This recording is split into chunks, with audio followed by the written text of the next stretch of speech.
सांस्कृतिक कार्यक्रम भएको कारणले गर्दाखेरि बोल्न चाहेन।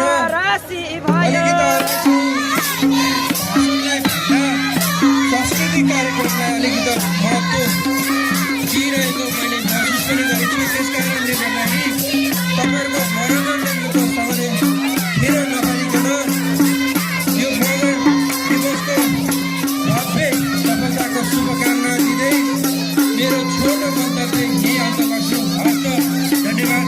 जय नेपाल जोरले धन्यवाद।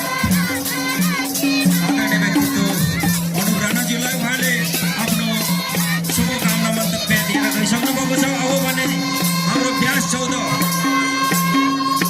बाट ल्याउनु भएको मारुनी नाच नाचरी तयारी छ, पाउँदरी नाच तयारी छ।